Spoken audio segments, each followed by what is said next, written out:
இருக்குது. ஆமாண்டா, நெட்வொர்க்கே கிடைக்காம தலையே வெடிக்கிற மாதிரி இருக்கு. உனக்காவது தலை வெடிக்கிற மாதிரி இருக்கு, எனக்கு இதயமே வெடிச்சிடும் போல இருக்கு. ஏம்மா ஏன்பா பார்த்தா படிக்கிற பசங்க மாதிரி இருக்கீங்க, இப்படி வீணா நேரத்தை கழிக்கிறீங்க. ஹேய் ஓல்டு மேன், யார் வீணா நேரத்தை கழிக்கிறாங்க? நாங்க கேம் சேட்டிங் பிஸியா இருக்கிறோம். யோ பெருச, வேலையை பார்த்துட்டு போவியா? டேய், பெரியவங்க அப்படி பேசாதடா.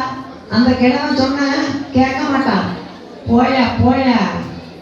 இந்த டப்பாவை வச்சு விளையாடுனா சோம்பேறித்தனம் தான்ப்பா வரும். மைதானத்துல போய் விளையாடுங்கப்பா, உடம்பும் மூளையும் சுறுசுறுப்பா. போங்கப்பா, போங்க போங்க. முதல்ல நீங்க போங்கப்பா, போங்க போங்க. வந்துட்டாரு பெருசா பேசுறதுக்கு. சரி சரி, இந்த மரத்துக்கு கீழே உட்காராதீங்கப்பா. அந்த கிளை ரொம்ப மோசமா இருக்கிறது போல இருக்கு. வேற எங்காச்சும் போய் இருங்கப்பா. டேய், நம்மளை கிளப்பி விடுறதுக்கு இந்த பெருசு ஐடியா பண்ணுதுடா. யோ பெருச, போறியா இல்ல பார்சல் பண்ணி அனுப்பிடவா? சொந்த புத்தி தான் இல்லைன்னு பார்த்தா சொல் புத்தியையும் கேட்கறதா இல்லை. கடவுள் தான் உங்களை காப்பாற்றணும். இந்த காலத்து பசங்க பெரியவங்க சொல்றதை எங்க கேட்கறாங்க?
ஓ, ஃப்ரெண்ட்ஷிப்பா?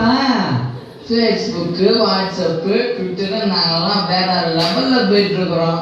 இவர் என்னடான்னா கிழவன் கிழவிகளை மதிக்கணுமா மிதிக்கணுமான்னு இருக்கு. பெற்றோர்கள் முதியோர்கள் என்ற வார்த்தை கேட்டாலே எரிச்சலா இருக்கு.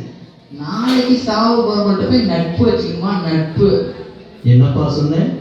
நாளைக்கு சாக போறவங்களா?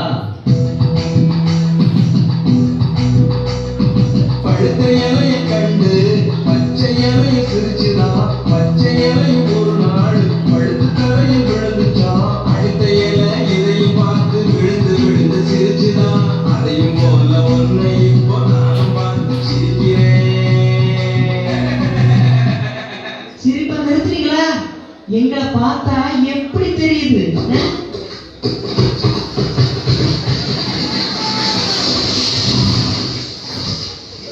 ஐயோ, நல்ல வேலை தப்பிச்சோம். எனக்கு தெரியும், இந்த மரம் ரொம்ப வீக்கான மரம். முதல்ல சொன்னேன், யாரும் கேட்கல. ஆமா, நம்பவே முடியலையப்பா.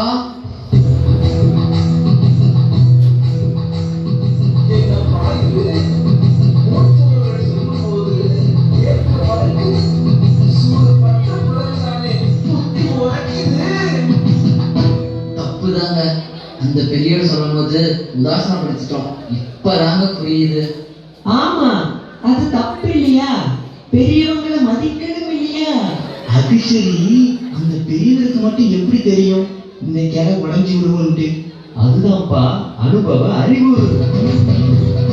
அனுபவ அறிவு அள்ளி தந்திடுவார்கள் சொல்லி கேட்டு நடக்காத போது நமக்கு தான் மரணம் ஏராளமான துன்ப கிளைகள் நம்ம மேல முறிஞ்சு விழுது. காரணம் வழிகாட்டும் மூத்தோர்களை நம்ம பக்கத்துல வச்சுக்காததுதான். ஐயா எங்களை மன்னிச்சிருங்க ஐயா. அண்ணன் இனிமேல் பெரியவங்க கேலிக்கிட்டே பண்ண மாட்டேன்னு. ஆமா, இதத்தான் முதல்ல இருந்தே சொல்லிட்டு இருக்கிறேன். யாரும் கேட்ட பாடில்லை. தம்பிகளா, பெற்றோர்களுக்கும் முதியோர்களுக்கும் இன்னைக்கு நீங்க என்ன கொடுக்குறீங்களோ அதுதான் நாளைக்கு உங்களுக்கு திருப்பி கிடைக்கும். தனக்கு தனக்கென்று எதையும் வைக்காமல் உனக்கென்று உழைத்த உள்ளங்களை காக்காமல் போவாயோ?